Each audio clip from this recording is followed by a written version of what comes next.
Kembali lagi pada Kopi Jawara. Di sini kita telah hadir di tengah-tengah kita dua narasumber yang mungkin teman-teman sobat prestasi sudah mengenal dua narasumber ini. Salah satunya mungkin Pak Arfa Yuda. Arfa Yuda dari Sunda, makanya iya. Arfa. Biasanya kan susah ngomong F ya. Itu contoh ya Pak, dengan Pak Erwin. Nanti kita akan membahas terkait hukuman mati, di mana hukuman mati ini sudah menjadi bukan sudah menjadi ya, sedang hangat-hangatnya dibahas oleh masyarakat terkait vonis hukuman yang telah dijatuhkan kepada Freddy Sambo.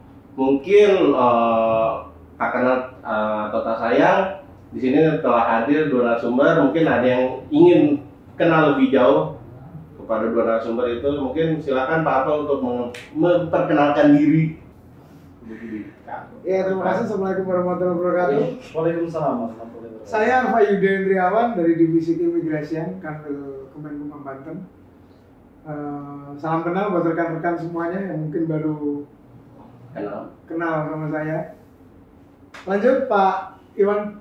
Ya, silakan Pak Erwin. Pak Erwin mau perkenalkan mungkin hobi atau apa ya yang mungkin sobat prestasi ingin tahu gitu dari passionnya kan bisa kelihatan ya Pak ya. Kalau saya ini banyak ngomong ya Pak ya. Kalau Pak Iwan bilang tak nama kata sayang, jadi dikenal saja, jangan disayang. Ya kalau wanita yang menyayang, bagaimana kalau laki-laki? Itu jadi masalah besar ya Pak. Saya Erwin, kebetulan saat ini dipercaya ditempatkan pada bidang HAM kantor wilayah dan Banten. Sukses buat Kopi Jawara. Baik, tadi kan sudah kita bahas terkait bahwasanya tema yang akan diangkat itu terkait hukuman mati. Mungkin apakah sudah masih make sense di negara kita terkait vonis hukuman mati itu? Mungkin pandangan dari Pak Erwin, kalau kita kenal itu beliau itu kan sebagai pejabat di bidang hak asasi manusia, mungkin dari perspektif HAM-nya masyarakat ingin mengenal. Udah ya Pak? Silakan.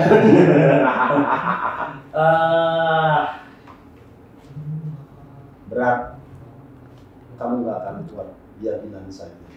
Itu adalah jargon sebuah film. Tapi sebenarnya berat juga ya kita bahas masalah hukuman mati. Berangkat dari sebuah teori, saya coba membahas perspektif saya dari kasus Sambo ini. General Principle of Law, kalau sarjana hukum sudah paham ini. Asas-asas hukum yang berlaku secara umum salah satu yang mengatakan, katanya nulung delictum non appuna sine previa legis punari, atau orang juga mengatakan asas legalitas, di mana seseorang tidak bisa dijatuhi hukuman apapun juga sebelum ada undang-undang yang mengatur tentang perbuatannya. Jadi harus ada undang-undang dulu, baru perbuatan itu bisa dijerat dengan aturan undang-undang. Atau lawannya, hukum ini nggak bisa berlaku surut, terus harus berlaku ke depan. Hukuman mati. Negara Barat mengenal hukuman mati ini dengan istilah death penalty, capital punishment, yang dulu masih dijalani dan pada era modern sekarang dilakukan sebuah moratorium dengan alasan kurang lebih membuat narasi, jika nyawa ini adalah pemberian Tuhan, maka hanya Tuhan yang berhak mencabut nyawa tersebut. Bahkan dalam konsep HAM, hak untuk hidup adalah hak yang paling tinggi. Sehingga sekarang moratorium itu dilakukan di banyak negara.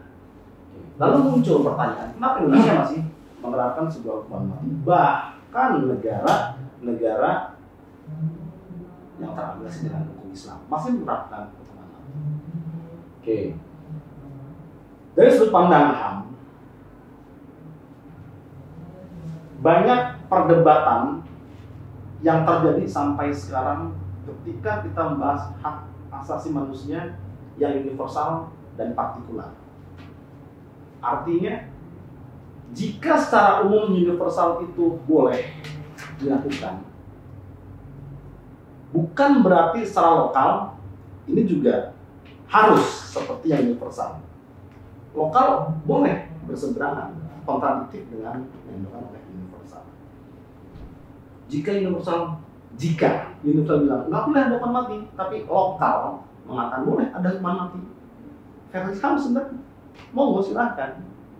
Hanya bagaimanakah penerapan dari hukuman mati ini? Kasus Sambo menjadi sebuah perhatian publik ketika divonis beberapa waktu lalu dan vonis hukuman mati. Banyak yang bertepuk tangan, bersedih atau melakukan sebuah respon dari putusan itu. Dan banyak pula yang mengatakan ini manusiawi sesuai, ini juga nggak manusiawi, tergantung dari kacamatanya. Yang kalau saya berbicara teori, secara pribadi saya adalah orang yang tidak setuju dengan hukuman mati. Apapun bentuk kejahatannya, karena nyawa dari Tuhan, maka Tuhan yang mencabut. Kecuali hukuman lainnya masih tidak terlalu. Saya menyoroti kasus Sambo sebenarnya bukan permasalahan hukuman saja. Orang ketika bereuforia yang kontrak dengan Sambo kena kemudian hukuman mati. Bos, proses peradilan itu banyak jenjangnya. Proses peradilan tingkat pertama, proses peradilan tingkat kedua banding, kasasi sampai dengan peninjauan kembali, baru ada eksekusi, adalah proses yang panjang. Yang pada peradilan pertama dia divonis hukuman mati, belum tentu peradilan berikutnya dia divonis hukuman yang sama. Tapi menjadi menariknya adalah ketika sebuah pejabat negara, boleh dong kalau saya mengkritik guru saya, dosen saya, Prof. Mahfud, yang di berita di media menekan sebelum hakim memutus vonis sampai. Bumbu intrik sebelum putusan ini muncul dengan dalam tanda kutip menekan atau mempengaruhi dengan membuat opini di luar adalah hal yang nggak bagus. Karena hakim memiliki kekuasaan yang merdeka, mutlak, tidak bisa diintervensi oleh kekuasaan manapun juga. Apalagi kalau bicara ketatanegaraan, ini eksekutif loh, dia nggak boleh mengintervensi yudikatif. Biarkan dia membuat putusan apapun juga putusannya. Jadi proses ini yang sebenarnya menjadi debat yang panjang, tapi itu adalah sebuah perdebatan karena mereka punya alasan tersendiri. Versi saya, seharusnya Prof. Mahfud tidak perlu menanggapi atau berkomentar, beropini di luar. Dan kan kita tonton seperti apakah proses persidangan independensi hakimnya. Ya, kan hakim punya kuasa yang berbeda, toh Pak. Itu sekilas tentang proses masalah mati dan Sambo. Mungkin Pak. Oke. Nah ini saya menanggapi sedikit yang disampaikan Pak Erwin tadi terkait dengan sebelum hakim memutuskan bahwa tadi Pak Mahfud memberikan opini. Saya pikir itu sebenarnya tidak akan berpengaruh juga pada hakim. Karena kalau menurut saya apa yang dikatakan Pak Mahfud itu sama aja seperti orang-orang semua yang katakan di media dan sebagainya.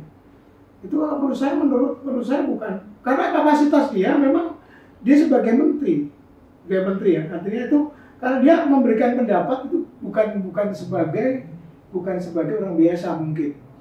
Nah, kalaupun ada intervensi, itu bukan intervensi benar. Intervensi yang jelas pasti pemerintah menyarankan hakim untuk apa gitu, seperti itu. Jadi menurut saya itu mah seperti biasa aja orang berpendapat dan ini memberikan tanggapan terkait dengan hukuman mati yang ada di Sambo ini. Nah yang kedua terkait dengan HAM. Terkait dengan HAM ini mungkin kalau kita membatasi di Indonesia ya, nah ini terkait dengan aspek hukuman mati ini dilihat dari kacamata HAM yang ada di Indonesia ya. Kalau menurut saya HAM di Indonesia itu kan tidak mutlak, artinya masih dibatasi. Nah karena dalam undang-undang pun kita harus memiliki kewajiban asasi, tapi kita juga harus tunduk dalam kewajiban hukum. Nah terkait dengan hukuman mati ini saya pikir kalau menurut saya tidak melanggar HAM, belum melanggar HAM, ya kan? Karena tentu saja kalau nggak salah ada putusan dari Mahkamah Konstitusi terkait dengan hal tersebut. Gitu. Karena alasan Mahkamah Konstitusi masih ada dalam pasal berapa itu saya lupa di undang-undang itu, bahwa memang itu tadi saya bilang kita juga harus tunduk juga, bahwa kita juga harus tunduk kepada kewajiban hukum. Nah, seperti itu. Jadi tidak asasi mutlak orang itu harus dilindungi. Nah, kalau di Indonesia kan masih ada hak, ada kewajiban. Ya. Jadi tidak absolut. Itu harus dilindungi. Nah, makanya saya bilang, kalau saya dalam posisi di tengah kalau menurut saya setuju ada hukum mati, tapi itu sebagai alternatif terakhir. Karena itu tadi kembali yang terkait dengan hukuman mati ini kan pemidanaannya ini kan harus memberikan efek jera gitu, harus memberikan pembelajaran atau memperbaiki terhadap tersangkanya. Kalau nggak ada lagi hukuman mati, nanti mungkin suatu hal yang dianggap kejahatan yang terberat ini mungkin masih banyak akan dilakukan gitu. Ya, misal mentok 20 tahun atau seumur hidup lah misalnya gitu. Nah ini sebenarnya upaya terakhir aja, makanya sebenarnya dengan adanya RKUHP ini, bukan RKUHP ya, KUHP yang baru ini lebih setuju saya, karena di situ dia tidak memasukkan pidana mati dalam pidana pokok, tapi itu adalah alternatif atau pidana khusus. Terus masih ada upaya dalam hal ini adalah masih ada percobaannya, ya kan? Lalu bisa berubah menjadi seumur hidup atau paling lama 20 tahun. Jadi masih ada upaya-upaya dari sanksi tersebut.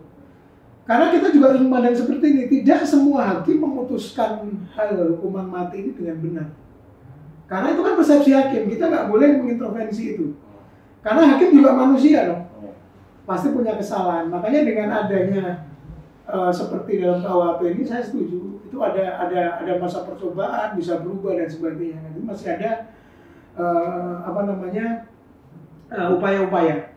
Nah terkait tadi upaya hukum kan memang inilah saya bilang, makanya dalam pembicaraan ini kita harus membatasi bahwa memang kita tidak akan membahas kenapa hakim memutuskan itu hukuman mati. Terus yang kedua, ini kita tidak boleh mengikuti opini publik yang ada. Ini akan menjadi rancu. Karena apa? Karena memang banyak sekali publik beranggapan bahwa memang pantas hukum mati saat ini. Tapi mereka lupa, seperti yang dikatakan Pak Erwin tadi, bahwa masih ada upaya-upaya hukum yang masih sangat panjang. Dan itu pasti akan dilakukan oleh terdakwa. Itu pasti, ya kan? Nah, repotnya karena sekarang banyak opini-opini yang udah salah kaprah, ya kan? Akhirnya nanti diputuskan di tingkat yang lebih tinggi ternyata dia tidak jadi hukuman mati, pasti akan jadi masalah. Ya. Makanya ini seharusnya memang kalau berbicara masalah pidana, melalui masalah hukuman, kita harus tetap memantapkan pada teori-teori yang ada, baik teori hukum pidana dan sebagainya. Tidak boleh keluar dari hanya rasa masyarakat. Makanya saya pernah dulu baca buku, jadi kenapa harus ada hukum pidana? Itu sebenarnya untuk membatasi adanya rasa dendam dalam masyarakat. Kenapa harus ada hukum pidana seperti itu?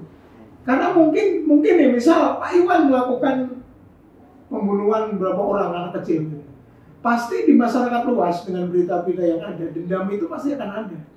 Wah, ini orang pasti kayak gitu. Nah, makanya sebenarnya tujuan hukum pidana itu salah satunya adalah itu. Pemidanaan. Iya. Hakiman. Iya, adanya hukum pidana, sanksi itu sebenarnya untuk menyalurkan emosi tapi dibatasi. Ini kan saya kaitkan tadi, ini akan terjadi nanti mungkin akan terjadi banyak pendapat ya. Ini kenapa kok di tingkat ini malah jadi turun dan sebagainya. Mereka tidak menyadari bahwa hakim dan semuanya itu kan mereka memutuskan dengan pertimbangan-pertimbangan hukum. Mungkin nanti di tingkat lebih tinggi ada pertimbangan hakim yang lain karena juga nggak mungkin hakim yang sama memutuskan, ya kan? Ini masih terakhir dalam pembuktiannya macam-macam, makin masih akan lama ya gitu. Makanya di Indonesia ini sebenarnya repotnya itu bos. Kadang-kadang opini publik dulu yang dipancing, ya kan sebenarnya. Nah, itu terkait dengan eksistensi hukuman mati di Indonesia, ya kan? Berarti artinya kan menurut saya masih diperlukan, tapi jadi upaya terakhir tadi saya bilang. Nah, terus kemudian kita juga harus memandang dari aspek politik hukum terkait dengan hukuman mati. Sebelum keluar KUHP ini, Mahkamah Agung sudah memutuskan bahwa hukuman mati ini harus ada moderasi untuk kedepannya, sehingga bisa mengikuti politik hukum secara tetap dan temporer. Temporer itu artinya mengikuti perkembangan zaman, ya kan? Kedepan nanti seperti apa? Nah, kalau kita berbicara terkait politik hukum, otomatis itu terkait dengan sumber hukum yang ada. Yang kita atur kan cuma Pancasila dan Undang-Undang Dasar. Artinya KUHP yang baru ini harus sesuai dengan sumber hukum itu. Itu udah otomatis. Dan yang kedua secara temporer. Temporer itu yang untuk ke depan, di masa yang akan datang. Ya kan? Karena politik hukum yang temporer itu bisa berubah-ubah. Itu kan mesti karena kondisi politik, kondisi ekonomi, dan sebagainya. Tetapi dia tidak boleh keluar dari politik hukum yang bersifatnya tetap seperti itu. Mungkin itu dulu Pak Iwan, nanti dilanjut lagi. Menarik sekali yang tadi Bapak Erwin dan Pak Arfa sampaikan. Yang saya menjadi perhatian, kadang-kadang kan hukuman mati itu divonis. Ya istilahnya sudah divonis oleh hakim, tapi eksekusinya itu lama. Dengan berbagai alasan, mungkin yang tadi udah disinggung oleh upaya hukum sampai dengan tingkat gerasi, ya kan. Nah, itu kan yang menjadi debatable di tengah masyarakat itu kok berlarut-larut kan biasanya dalam segi upaya hukum ada waktu-waktu yang sudah on the track ya, misalnya berapa tahun misalnya stepnya ke tingkat banding, kasasi sampai dengan upaya gerasi yang dilakukan oleh si terpidana hukuman mati tersebut gitu. Nah, itu yang akan menjadi pertanyaan publik mungkin ya. Ini kan bicaranya kan hukuman mati itu yang diberlakukan Sambo itu berkaca pada KUHP pidana yang lama. Karena kan daya laku untuk KUHP yang baru itu kan 3 tahun. Nah, bagaimana jika upaya istilahnya yang akan dilakukan misalnya pihak Sambo sampai dengan upaya hukum yang akan dilakukan melewati 3 tahun, apakah itu akan berlakunya KUHP pidana yang terbaru atau yang lama? Mungkin tanggapannya Pak Erwin dulu ya. Kalau saya tetap berprinsip hukum itu tidak boleh berlaku surut, ya kan? Kembali lagi, sampai kapan ini proses hukum banding, kasasi, dan juga kembali sampai eksekusi yang dilakukan oleh eksekutif, oleh jaksa, oleh negara. Sehingga sebenarnya ini yang menjadi sorotan para aktivis HAM yang mengatakan ini nggak manusiawi loh. Nggak manusiawi ketika kita ngambil contoh flashback ke belakang. Beberapa terpidana mati yang sudah divonis tidak mempunyai upaya hukum lagi, harus menunggu sekian waktu sampai dengan proses eksekusi. Bukankah dimainkan mental dia, tertekan dia? Bukankah ini tidak manusiawi? Yang lagi-lagi, dunia modern banyak melakukan moratorium terhadap hukuman mati. Tapi saya coba meluaskan pandangan. Bagaimana dengan hukum Islam yang sampai sekarang masih ada hukuman mati? Masukan mungkin, karena sebuah undang-undang bukan sebuah kitab suci yang tidak bisa dirubah, masih bisa dirubah. Contoh dalam hukum Islam, jika seseorang itu melakukan sebuah pembunuhan dan divonis oleh hakim hukuman mati. Hukuman mati betul Pak Arfa bilang ini adalah jalan terakhir. Dalam bahasa hukum Islam, jika korban atau keluarga korban tidak memaafkan dan tidak ada diat atau uang ganti rugi, maka jatuhlah hukuman mati. Ini akumulasinya. Jika korban atau korban maafkan, tapi dia sekian miliar, sekian juta tidak bisa diberikan atau kurang, kena mati. Jika uang dia punya bahkan berlebih, tapi maaf juga nggak diberikan, dia akan kena. Jadi ini sebuah akumulasi. Bukankah itu jauh lebih mencerminkan rasa keadilan? Keadilan di sini, kita nggak mengajari ikan berenang. Seorang hakim jaksa dia lebih paham secara teknis, hanya secara teoritis dikatakan. Putusan hakim dalam persidangan itu harus memberikan 3 nilai, yaitu nilai keadilan, kepastian hukum, dan kemanfaatan. Ya kan? Kalau itu sudah memenuhi, maka PR-nya adalah bagaimana apa yang saya sudah buat, saya putuskan, itu kata Muhtar Husnul Atmaja, kata Rasulullah, ya, bagaimana law institute of social engineering ini, apakah ini bisa merubah perilaku masyarakat dari ketidakteraturan menjadi teratur. Jadi itu yang menjadi PR besar kita, bukan hanya selesai sampai di sini di vonis hukuman mati. Negara ini masih berjalan. Iya, mungkin. Oke, kalau menurut saya sih seperti upaya hukum tuh saya pikir tidak bisa dibatasi. Mau sampai berapa tahun karena apa? Karena memang di situ tidak ada target, maksudnya harus berapa tahun ini dibatasi, karena kan ada kemungkinan muncul novum. Iya, pembuktian baru kayak gitu kan. Karena kan ini upaya hukum kan. Iya. Selama ini belum inkrah dan dia masih berupaya, saya pikir dia tetap kita harus menjunjung tinggi namanya praduga tak bersalah. Nah, seperti itu. Nah, cuman memang kan penggiringan opini ini yang bikin rusak sebenarnya. Itu bikin rusak karena orang nggak ngerti, bukan kita sok tahu hukum ya, tapi orang mungkin nggak ngerti bagaimana proses itu terjadi gitu kan. Itu mau berlarut, apalagi tadi dibilang Pak Iwan, nanti bagaimana kalau sampai dengan pemberlakuan kalau ya udah diberlakukan kalau yang baru kan gitu, nggak bisa dong gitu kan. Iya kan seperti itu.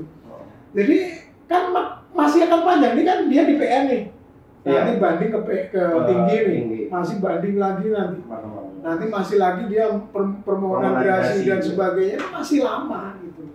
Dan jangan salah, selama proses upaya hukum itu dia dalam posisi ditahan loh. Dia posisi terkekang, itu sebenarnya sudah merupakan proses dari tadi, tujuan pemidanaan tadi saya bilang. Selama itu mau berapa tahun dia ini tetap dia tidak bisa bebas, dia masih di situ gitu. Nah akhirnya nanti saya bilang tadi, makanya bahaya ini akan muncul nanti kalau sampai hakim di tingkat banding memutuskan tidak mati, dia akan jadi masalah. Iya. Opini publik yang bicara. Tetapi apapun itu saya bilang kan gitu. Apapun itu, karena ya hakim pasti juga mempunyai penafsiran sendiri-sendiri gitu kan. Bagi dia mungkin unsur pidananya ini terpenuhi semua. Anggapan dia enggak, kan seperti itu kan serba ini kan. Makanya yang dibilang tadi kan, hakim itu bisa salah memutuskan, ya kan. Tapi kita nggak bisa menyalahkan hakim memutuskan. Karena dia apa? Dia sudah memiliki, pertama jelas hakim kan punya hak sendiri kan. Dia punya pemikiran tersendiri dan pasti juga nggak mungkin dia memutuskan sendiri. Iya. Masih pada hakim satu, ada hakim satu. Kecuali ada dissenting opinion. Nah, hakim itu akan memutuskan. Iya, akan memutuskan. Nah, cuman masalahnya memang banyak opini tadi, Mas. Ini yang kan berbahaya. Makanya kita memang bisa saja dibilang Pak Erwin tadi. Segala opini itu bisa juga mempengaruhi hakim. Iya. Karena mungkin dia masih melihat nanti bagaimana ini, nanti bagaimana itu. Ya kan, tetapi ya kembali lagi namanya hukum ya, kalau sudah diputuskan ya itu adalah hukum kan gitu. Iya. Nggak bisa lagi ini, nggak bisa ada lagi, semua pasti ada upayanya. Iya. Dan apapun nanti kalaupun dia sampai diputuskan berlakunya KUHP yang baru, ya udah diberlakukan KUHP yang baru kayak gitu. Iya kan? Masih ada dia, efek jerahnya masih ada, dia bisa diperbaiki, ya kan? Rasa keadilan, rasa ketertiban masyarakat juga terpenuhi kan seperti itu. Siap. Oke. Gimana Pak Erwin? Ini akan terus bergulir, nggak akan ada habisnya, karena sudut pandang kita berbeda.